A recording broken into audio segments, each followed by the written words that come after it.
Hello friends, welcome to share trader Kannada. ಯುಎಸ್ನಲ್ಲಿ SVB bank collapse ಆದಾಗಿಂದಾನು most of the US bank stocks ಅಂತೂ ತುಂಬ ಜಾಸ್ತಿ ಪ್ರೆಷರ್ ಕಾಣಿಸ್ತಾ ಇದೆ ಅಲ್ಲ. ಎಸ್ಪೆಷಲಿ ರೀಜನಲ್ ಬ್ಯಾಂಕ್ ಸ್ಟಾಕ್ಸ್ ಅಂತೂ ತುಂಬ ಜಾಸ್ತಿ ಸೆಲ್ಲಿಂಗ್ ಪ್ರೆಷರ್ನ ಫೇಸ್ ಮಾಡ್ತಿದೆ. ಸೊ US ಅಲ್ಲಿ ಈ ಬ್ಯಾಂಕ್ ಕೊಲಾಪ್ಸ್ ಆಗಿರೋ ಕಾರಣವಾಗಿ ಇವನ್ US ಬ್ಯಾಂಕ್ಸ್ ಅಲ್ಲದೆ ಗ್ಲೋಬಲ್ ಆಗಿರುವಂಥ ಬ್ಯಾಂಕಿಂಗ್ ಸೆಕ್ಟರ್ ಮೇಲೂ ನಾವು ಪ್ರೆಷರ್ ನೋಡ್ತಿದ್ದೀವಿ. ಸೊ ತುಂಬಾ ಜನ ನಮ್ಮ ಇಂಡಿಯನ್ ಬ್ಯಾಂಕ್ ಪರಿಸ್ಥಿತಿ ಏನು ಅಂತ ಈಗ ಭಯ ಪಡ್ತಿದ್ದಾರೆ. ನಾವು ನಮ್ಮ ಇಂಡಿಯನ್ ಬ್ಯಾಂಕ್ಸ್ ರಿಲೇಟೆಡ್ ಆಗಿ ಅದರ ಜೊತೆಗೆ ನಮ್ಮ ಎಕಾನಮಿ ರಿಲೇಟೆಡ್ ಆಗಿನೂ DSP ಮ್ಯೂಚುವಲ್ ಫಂಡ್ ಅವರು ಎವ್ರಿ ಮಂತ್ ರಿಲೀಸ್ ಮಾಡುವಂಥ DSP ನೇತ್ರನಲ್ಲಿ ಇಂಟ್ರೆಸ್ಟಿಂಗ್ ಡೇಟಾನ ಶೇರ್ ಮಾಡಿದ್ದಾರೆ. ಈ ರಿಪೋರ್ಟಲ್ಲಿ ಏನಿದೆ ನಿಮಗೀಗ ಎಕ್ಸ್ಪ್ಲೈನ್ ಮಾಡ್ತೀನಿ.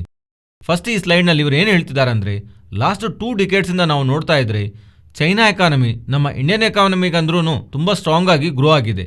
ಅಂಡ್ ಲಾಸ್ಟ್ 2 ಡಿಕೇಡ್ಸ್ನಲ್ಲಿ US ಅಲ್ಲದೆ ಔಟ್ಸೈಡ್ US ಗ್ಲೋಬಲ್ ಇನ್ವೆಸ್ಟ್ಮೆಂಟ್ಸು ಜಾಸ್ತಿ ಚೈನಾಗೆ ಬಂದಿರೋ ಥರ ಶೇರ್ ಮಾಡ್ತಿದ್ದಾರೆ. ಓವರಾಲ್ ಆಗಿ China last 2 ಡಿಕೇಡ್ಸ್ನಲ್ಲಿ $1.4 trillion foreign portfolio investments ಬಂದರೆ ನಮ್ಮ ಇಂಡಿಯಾಗೆ ಕೇವಲ $330 ಬಿಲಿಯನ್ ಫಾರಿನ್ ಇನ್ವೆಸ್ಟ್ಮೆಂಟ್ಸ್ ಬಂದಿದೆ. ಚೈನಾಗೆ ನಮ್ಮ ಇಂಡಿಯಾಗಂದ್ರೂ ಇಷ್ಟೊಂದು ಜಾಸ್ತಿ ಫಾರಿನ್ ಇನ್ವೆಸ್ಟ್ಮೆಂಟ್ಸ್ ಬಂದ್ರೂ ಲಾಸ್ಟ್ 2 ಡಿಕೇಡ್ಸ್ನಲ್ಲಿ China Shanghai composite index just 2.9% CAGR ಇಂದ ರಿಟರ್ನ್ನ ಡೆಲಿವರಿ ಮಾಡಿದ್ರೆ ನಮ್ಮ ಇಂಡಿಯನ್ ನಿಫ್ಟಿ ಮಾತ್ರ 9.5% CAGR ಇಂದ ರಿಟರ್ನ್ಸ್ನ ಡೆಲಿವರಿ ಮಾಡಿದೆ. ನಾವು ಚೈನಾನಲ್ಲಿ ಇಷ್ಟೊಂದು ಜಾಸ್ತಿ ಫಾರಿನ್ ಪೋರ್ಟ್ಫೋಲಿಯೋ ಇನ್ವೆಸ್ಟ್ಮೆಂಟ್ಸ್ ಬಂದ್ರೂ ಚೈನಾ ಮಾರ್ಕೆಟ್ಸು ನಮ್ಮ ಇಂಡಿಯನ್ ಮಾರ್ಕೆಟ್ಸ್ಗಂದ್ರೂ ಕಮ್ಮಿ ರಿಟರ್ನ್ಸ್ನ ಡೆಲಿವರಿ ಮಾಡೋದಕ್ಕೆ ರೀಸನ್ ಈ ಚೈನೀಸ್ ಬಿಸ್ನೆಸ್ ನಿಜವಾಗ್ಲೂ ಪ್ರಾಫಿಟ್ ಫೋಕಸ್ಡ್ ಬಿಸ್ನೆಸ್ ಅಲ್ವಾ ಅನ್ನೋ ಹತ್ರ ಕನ್ಸರ್ನ್ಸು ರೈಸ್ ಮಾಡ್ತಿದ್ದಾರೆ. ಬಟ್ ನಮ್ಮ ಇಂಡಿಯನ್ ಮಾರ್ಕೆಟ್ಸ್ನಲ್ಲಿ ಈ ರಿಟರ್ನ್ ಡೆಲಿವರಿ ಮಾಡೋದಕ್ಕೆ ಮೇನ್ ರೀಸನ್ ನಮ್ಮ ಇಂಡಿಯನ್ ಬಿಸ್ನೆಸ್ಸು ಮೋರವರ್ ಪ್ರಾಫಿಟ್ ಫೋಕಸ್ಡ್ ಆಗಿ ವರ್ಕ್ ಮಾಡ್ತಾ ಇರುತ್ತೆ. ಅದರಿಂದಾನೇ ಇಷ್ಟೊಂದು ಒಳ್ಳೆ ರಿಟರ್ನ್ಸ್ನ ಡೆಲಿವರಿ ಮಾಡಿರೋ ಥರ. ಸೊ ನಮ್ಮ ಇಂಡಿಯನ್ ಮಾರ್ಕೆಟು ಕಂಟಿನ್ಯೂಸ್ಲಿ ಒಳ್ಳೆ ರಿಟರ್ನ್ಸು ಡೆಲಿವರಿ ಮಾಡ್ತಿರೋ ಕಾರಣವಾಗಿ ನಮ್ಮ ಇಂಡಿಯಾಗೆ ಫ್ಯೂಚರ್ನಲ್ಲಿ ಒಳ್ಳೆ ಫಾರಿನ್ ಇನ್ವೆಸ್ಟ್ಮೆಂಟ್ಸು ಬರ್ತಿರೋ ಥರ ಇವರು ಶೇರ್ ಮಾಡ್ತಿದ್ದಾರೆ. ನೆಕ್ಸ್ಟ್ ಈ ಸ್ಲೈಡಲ್ಲಿ ಇರುವಂಥ ಚಾರ್ಟ್ ನೀವು ಒಂದ್ಸಲಿ ಅಬ್ಸರ್ವ್ ಮಾಡಿದ್ರೆ ಇದರಲ್ಲಿ ಇವರು ಏನು ಹೇಳ್ತಿದ್ದಾರೆ ಅಂದರೆ, ಇಂಡಿಪೆಂಡೆನ್ಸ್ ಬಂದಾಗಿಂದಾನು ಲಾಸ್ಟ್ 75 ಇಯರ್ಸಲ್ಲಿ ನಮ್ಮ ಕಂಟ್ರಿನಲ್ಲಿ ಟೋಟಲ್ ಆಗಿ ಗೌರ್ಮೆಂಟ್ ಆ್ಯಂಡ್ ಪ್ರೈವೇಟ್ ಕ್ಯಾಪೆಕ್ಸ್ ಎಲ್ಲ ಸೇರಿಕೊಂಡು $14 ಟ್ರಿಲಿಯನ್ ಸ್ಪೆಂಡ್ ಮಾಡಿದೆ. ಈ $14 ಟ್ರಿಲಿಯನ್ ಅಲ್ಲೂ 50% ಅಂದರೆ $7 ಟ್ರಿಲಿಯನ್ ಲಾಸ್ಟ್ 9 ಇಯರ್ಸಲ್ಲೇ ಸ್ಪೆಂಡ್ ಮಾಡಿರೋ ಥರ ಇವರು ಶೇರ್ ಮಾಡ್ತಿದ್ದಾರೆ. ಸೊ ಇದರಿಂದ ನಾವು ನಮ್ಮ ಇಂಡಿಯನ್ ಗೌರ್ಮೆಂಟು ಡೆವಲಪ್ಮೆಂಟ್ ಮೇಲೆ ಯಾವ ಥರ ಸ್ಪೆಂಡ್ ಮಾಡ್ತಿದೆ ನಾವು ಅರ್ಥ ಮಾಡ್ಕೋಬೋದು. ಆ್ಯಂಡ್ ನೆಕ್ಸ್ಟ್ 6 ಇಯರ್ಸ್ನಲ್ಲಿ ಅನದರ್ $7 ಟ್ರಿಲಿಯನ್ ಸ್ಪೆಂಡ್ ಮಾಡ್ತಿರೋ ಥರನೂ ಇವರು ಶೇರ್ ಮಾಡ್ತಿದ್ದಾರೆ. ಸೊ ಯಾವುದಾದ್ರೂ ಒಂದು ಕಂಟ್ರಿನಲ್ಲಿ ಇಷ್ಟೊಂದು ಮೊತ್ತದಲ್ಲಿ ಇನ್ಫ್ರಾ ಮೇಲೆ ಸ್ಪೆಂಡ್ ಮಾಡ್ತಾ ಇದ್ರೆ ಆ ಕಂಟ್ರಿಯೊಂದು ಇನ್ಫ್ರಾ ತುಂಬ ಚೆನ್ನಾಗಿ ಡೆವಲಪ್ ಆಗುತ್ತೆ. ಇದರಿಂದ ಇನ್ಫ್ರಾ ಸೆಕ್ಟರಲ್ಲಿರುವಂಥ ಕಂಪ್ನೀಸ್ ಅಲ್ಲದೆ ಅದರ್ ಕಂಪ್ನೀಸಲ್ಲೂ ಬೆನಿಫಿಟ್ ಆಗುತ್ತೆ. ನೆಕ್ಸ್ಟು ಈ ಸ್ಲೈಡಲ್ಲಿ ಇವರು ಏನು ಹೇಳ್ತಿದ್ದಾರೆ ಅಂದರೆ, ನೀವು ಚಾರ್ಟ್ ನೋಡಿದ್ರೆ ಫೈನಾನ್ಷಿಯಲ್ ಇಯರ್ 2020 ಕಾರ್ಪೊರೇಟ್ ಒಂದು ಡೆಟ್ ಅಂತೂ ಸಿಗ್ನಿಫಿಕೆಂಟ್ ಆಗಿ ಕಮ್ಮಿ ಆಗಿದೆ. ಸೊ ಕಾರ್ಪೊರೇಟ್ಸ್ ಒಂದು ಡೆಟ್ ಕಮ್ಮಿಯಾಗಿ ಬ್ಯಾಲೆನ್ಸ್ ಶೀಟ್ ಹೆಲ್ತಿಯಾಗಿ ಟರ್ನ್ ಆಗಿರೋ ಕಾರಣವಾಗಿ ಕಂಪನೀಸು ಅವರ ಕೆಪಾಸಿಟೀಸ್ ಮೇಲೆ ಸ್ಪೆಂಡಿಂಗ್ನ ಜಾಸ್ತಿ ಮಾಡುವಂಥ ಚಾನ್ಸ್ ಇದೆ ಅಂತ. ಇದಕ್ಕೆ ಗೌರ್ಮೆಂಟ್ ಕೆಪೆಕ್ಸನ್ನು ಸ್ಟ್ರಾಂಗ್ ಆಗಿ ಆ್ಯಡ್ ಆಗುತ್ತೆ. ಅದರಿಂದ ಇನ್ಫ್ರಾ ಆ್ಯಂಡ್ ಆನ್ಸಲರಿ ಸರ್ವಿಸಸ್ ಸೆಕ್ಟರ್ಗೆ ಒಳ್ಳೆ ಬೂಸ್ಟಪ್ ಬರುತ್ತೆ ಅನ್ನೋ ಥರ ಇವರು ಈ ಸ್ಲೈಡ್ನಲ್ಲಿ ಮೆನ್ಷನ್ ಮಾಡಿದ್ದಾರೆ. Next coming to most important slide, banking sector related ಆಗಿನೂ ಇವರು ಇಂಟ್ರೆಸ್ಟಿಂಗ್ ಡೇಟಾನ ಶೇರ್ ಮಾಡಿದ್ದಾರೆ. ಫೈನಾನ್ಷಿಯಲ್ ಇಯರ್ 2019ಇಂದಾನು ಕಂಟಿನ್ಯೂಸ್ಲಿ ಬ್ಯಾಂಕ್ಸ್ ಒಂದು gross NPA and net NPA numbers ಕಮ್ಮಿ ಆಗ್ತಾ ಬರ್ತಿದೆ. ಈ NPA ಅಂದರೆ ಯಾರಿಗಾದ್ರೂ ಅರ್ಥ ಆಗಿಲ್ಲ ಅಂದರೆ ಅವ್ರಿಗೀಗ ಸಿಂಪಲ್ ಆಗಿ ಎಕ್ಸ್ಪ್ಲೈನ್ ಮಾಡ್ತೀನಿ. ಬ್ಯಾಂಕ್ಸ್ ತುಂಬ ಜನಕ್ಕೆ ಲೋನ್ಸ್ ಕೊಡ್ತಾ ಇರತ್ತಲ್ವ, ಈ ಲೋನ್ಸ್ ಕೊಟ್ಟಿರೋರು ಲೋನ್ಸ್ ತೊಗೊಂಡಿರೋವಂಥವ್ರು ಬ್ಯಾಂಕ್ಸ್ಗೆ ಲಾಂಗ್ ಟರ್ಮ್ನಲ್ಲಿ ಲೋನ್ಸ್ನ ಮತ್ತೆ ಪೇ ಮಾಡದೇ ಇರ್ತಾರಲ್ವ, ಅವ್ರನ್ನ NPA ಅಂದರೆ ನಾನ್ ಪರ್ಫಾರ್ಮಿಂಗ್ ಅಸೆಟ್ಸ್ ಆಗಿ ಪರಿಗಣನೆ ಮಾಡ್ತಾರೆ. ಈ NPA ನಂಬರ್ಸು ಜಾಸ್ತಿ ಆಗ್ತಾ ಇದ್ರೆ ಅದು ಬ್ಯಾಂಕ್ಸ್ ರಿಲೇಟೆಡ್ ಆಗಿ ನೆಗೆಟಿವ್. ಬಟ್ ಫೈನಾನ್ಷಿಯಲ್ ಇಯರ್ 2019ಇಂದಾನು ನಮ್ಮ ಇಂಡಿಯನ್ ಬ್ಯಾಂಕ್ಸ್ ಒಂದು gross NPA and net NPA numbers ಕಮ್ಮಿ ಆಗ್ತಾ ಬರ್ತಿದೆ. ಅದರಿಂದ ಇದೂ ಬ್ಯಾಂಕ್ಸ್ ರಿಲೇಟೆಡ್ ಆಗಿ ಪಾಸಿಟಿವ್.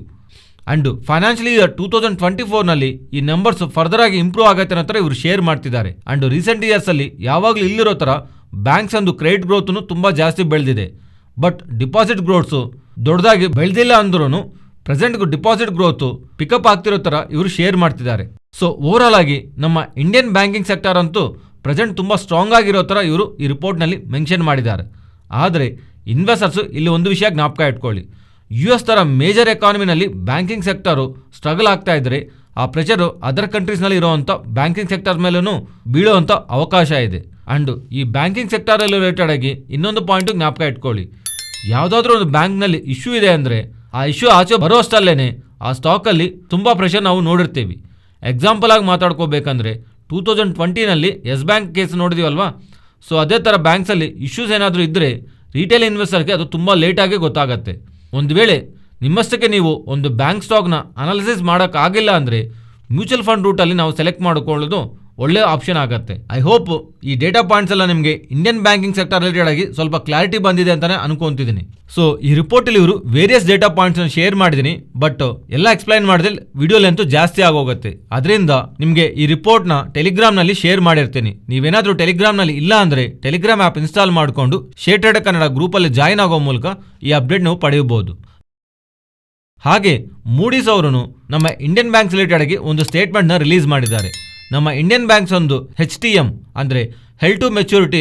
ಇನ್ನು ಸಿಂಪಲ್ ಆಗಿ ಎಕ್ಸ್ಪ್ಲೈನ್ ಮಾಡಿದ್ರೆ ನಮ್ಮ ಬ್ಯಾಂಕ್ಸ್ ಬಾಂಡ್ಸ್ ಇರುತ್ತಲ್ವಾ, ಆ ಬಾಂಡ್ಸ್ನ ಮೆಚ್ಯೂರಿಟಿವರೆಗೂ ಹೋಲ್ಡ್ ಮಾಡ್ತಾ ಇದ್ರೆ ಆ ಬಾಂಡ್ಸ್ ಒಂದು ಮಾರ್ಕ್ ಟು ಮಾರ್ಕೆಟ್ ನೋಡಿದ್ರೆ ನಮ್ಮ ಇಂಡಿಯನ್ ಬ್ಯಾಂಕ್ಸು ಆ ಬಾಂಡ್ಸ್ ಮೇಲೆ ಮ್ಯಾಕ್ಸಿಮಮ್ 5 to 10% ಲಾಸಸ್ ಇರ್ಬೋದು. ಅದೇ ಟೈರ್ 1 ಕ್ಯಾಪಿಟಲಲ್ಲಂತೆ ಮ್ಯಾಕ್ಸಿಮಮ್ 12 to 25% ಲಾಸಸ್ ನೋಡುವಂಥ ಅವಕಾಶ ಇದೆ ಅಂತ ಅವ್ರು ಹೇಳ್ತಿದ್ದಾರೆ. ಆದರೆ ನಮ್ಮ ಬ್ಯಾಂಕ್ಸ್ ಹತ್ರ ಲಿಕ್ವಿಡಿಟಿ ತುಂಬ ಸ್ಟ್ರಾಂಗ್ ಆಗಿರೋ ಕಾರಣವಾಗಿ ಈ ಸೆಕ್ಯೂರಿಟೀಸ್ನ ಮೆಚ್ಯೂರಿಟಿವರೆಗೂ ಅವರು ಹಾಗೆ ಹೋಲ್ಡ್ ಮಾಡೋವಂಥ ಅವಕಾಶ ಇದೆ ಅಂತ ಅವ್ರು ಶೇರ್ ಮಾಡ್ತಿದ್ದಾರೆ. ಫ್ರೆಂಡ್ಸ್, ಈ ವಿಡಿಯೋದಲ್ಲಿ ನಾವು ಶೇರ್ ಮಾಡಿರೋಂಥ ಕಂಟೆಂಟ್ ವ್ಯಾಲ್ಯೂಬಲ್ ಆಗಿದ್ದರೆ ನಮ್ಮ ಚಾನಲ್ನ ಲೈಕ್ ಮಾಡಿ. ಆ್ಯಂಡ್ ನೀವೇನಾದರೂ ಟೆಲಿಗ್ರಾಮ್ನಲ್ಲಿ ಇಲ್ಲ ಅಂದರೆ ಟೆಲಿಗ್ರಾಮ್ ಆ್ಯಪ್ ಇನ್ಸ್ಟಾಲ್ ಮಾಡಿಕೊಂಡು ಶೇರ್ ಟ್ರೇಡರ್ ಕನ್ನಡ ಗ್ರೂಪಲ್ಲಿ ಜಾಯ್ನ್ ಆಗಿ. ನೆಕ್ಸ್ಟ್, CLSA ಅವರು ಸಮ್ಮರ್ ಸ್ಟಾಕ್ಸ್ ರಿಲೇಟೆಡ್ ಆಗಿ ಒಂದು ರಿಸರ್ಚ್ ರಿಪೋರ್ಟ್ನ ರಿಲೀಸ್ ಮಾಡಿದ್ದಾರೆ. ಅದರಲ್ಲಿ ಎಲ್ಲ ಸ್ಟಾಕ್ಸ್ ಅಲ್ಲೂ ಟಾಪ್ ಪಿಕ್ ಆಗಿ ವರುಣ್ ಬ್ಯಾವರೇಜಸ್ನ ನೋಡ್ತಿರೋ ಥರ ಅಪ್ಡೇಟ್ ಮಾಡ್ತಿದ್ದಾರೆ. ಇದು ಈ ಸ್ಟಾಕ್ ರಿಲೇಟೆಡ್ ಆಗಿ ನಮ್ಮ ಹೆಲ್ತ್ ರಿಲೇಟೆಡ್ ಆಗಿ ನೆಗೆಟಿವ್ ಆಗಿದ್ರು ಕೂಲ್ ಡ್ರಿಂಕ್ಸ್ನ ಜಾಸ್ತಿ ತಗೊಳ್ತಾ ಇರೋದು, ಬಟ್ ಬಿಸ್ನೆಸ್ ಪರವಾಗಿ ವರುಣ್ ಬೆವರೇಜ್ ಅವರಿಗೆ ಈ ಸಲ ಸಮ್ಮರ್ನ ರಿಲೇಟೆಡ್ ಆಗಿ ಬೆಳ್ತಿರುವಂಥ ಟೆಂಪರೇಚರ್ಸು ಅಡ್ವಾಂಟೇಜ್ ಆಗತ್ತೆ ಅನ್ನೋ ಥರ ವರುಣ್ ಬೆವರೇಜ್ ಜೊತೆಗೆ ಡಾಬರ್ ಹಾಗೆ ಇಮಾಮಿ ಅವ್ರಿಗೂ ಅವರ ಸಮ್ಮರ್ ಓರಿಯೆಂಟೆಡ್ ಪೋರ್ಟ್ಫೋಲಿಯೋ ರಿಲೇಟೆಡ್ ಆಗಿ ಅಡ್ವಾಂಟೇಜ್ ಇರುತ್ತೆ. ಮತ್ತೆ ಹೀಗೆ ಇವರೆಲ್ಲರಿಗೂ ಅಡ್ವಾಂಟೇಜ್ ಇದ್ರೆ ಹಿಂದೂಸ್ತಾನ್ ಯೂನಿಲಿವರ್, ITC, ನೆಸ್ಲೆ ಅವ್ರಿಗೂ ಅಡ್ವಾಂಟೇಜ್ ಇರುತ್ತಾ ಅಂದರೆ ಸಮ್ಮರ್ ಓರಿಯೆಂಟೆಡ್ ಪ್ರಾಡಕ್ಟ್ಸು ಇವ್ರ ಹತ್ರ ಕಮ್ಮಿ ಇದೆ. ಅದರಿಂದ ಸಿಗ್ನಿಫಿಕೆಂಟ್ ಇಂಪ್ಯಾಕ್ಟು, ಪಾಸಿಟಿವ್ ಇಂಪ್ಯಾಕ್ಟ್ ಅಂತೂ ಸಮ್ಮರ್ ರಿಲೇಟೆಡ್ ಆಗಿ ಡಾಬರ್, ಇಮಾಮಿ ಅಂಡ್ ಹಾಗೆ ಇವೆಬ್ಬರಿಗಂದ್ರೂ ಬೆಟರ್ ಅಡ್ವಾಂಟೇಜು ವರುಣ್ ಬ್ಯಾವರೇಜಸ್ ಅವ್ರಿಗೆ ಇರುತ್ತೆ ಅನ್ನೋ ಥರ ಅಪ್ಡೇಟ್ ಮಾಡ್ತಾ ಇದರ ರಿಲೇಟೆಡ್ ಆಗಿ ಟಾರ್ಗೆಟ್ಸನ್ನು ಡಾಬರ್ ರಿಲೇಟೆಡ್ ಆಗಿ 600, ಇಮಾಮಿ ರಿಲೇಟೆಡ್ ಆಗಿ 450 ಅಂಡ್ ವರುಣ್ ಬ್ಯಾವರೇಜ್ ರಿಲೇಟೆಡ್ ಆಗಿ 1500 ರೂಪೀಸ್ ಟಾರ್ಗೆಟ್ನ CLSA ಅವರು ಅಪ್ಡೇಟ್ ಮಾಡ್ತಿದ್ದಾರೆ. ಅಂಡ್ ಯಾವ್ಯಾವ ಸ್ಟಾಕ್ಸ್ ಅದರ ರಿಲೇಟೆಡ್ ಆಗಿ ಎಷ್ಟು ಹೈಯರ್ ಸೈಡ್ ಇವರು ಎಕ್ಸ್ಪೆಕ್ಟ್ ಮಾಡ್ತಿರೋ ಡೇಟಾನೆಲ್ಲನೂ ನೀವು ಇಲ್ಲಿ ಸ್ಕ್ರೀನ್ ಮೇಲೂ ಗಮನಿಸಬಹುದು. ಇದು ಫ್ರೆಂಡ್ಸ್ ಇವತ್ತಿನ ವಿಡಿಯೋ. ಈ ವಿಡಿಯೋದಲ್ಲಿ ನಾವು ಶೇರ್ ಮಾಡಿರುವಂಥ ಕಂಟೆಂಟ್ ವ್ಯಾಲ್ಯೂಬಲ್ ಆಗಿದ್ದರೆ ತಪ್ಪದೇ ನಮ್ಮ ಚಾನಲ್ನ ಸಬ್ಸ್ಕ್ರೈಬ್ ಆಗಿ ಆ್ಯಂಡ್ ಬೆಲೈಕಾನ್ ಕ್ಲಿಕ್ ಮಾಡಿ ಆಲ್ ನೋಟಿಫಿಕೇಷನ್ಸ್ ಆಕ್ಟಿವೇಟ್ ಮಾಡ್ಕೊಳ್ಳಿ. ಈ ಡೇಟಾ ನಿಮ್ಮ ಫ್ರೆಂಡ್ಸ್ ಆ್ಯಂಡ್ ಫ್ಯಾಮಿಲಿ ಮೆಂಬರ್ಸ್ಗೆ ಯೂಸ್ ಆಗುತ್ತಂದರೆ ತಪ್ಪದೇ ಶೇರ್ ಮಾಡಿ. Thank you.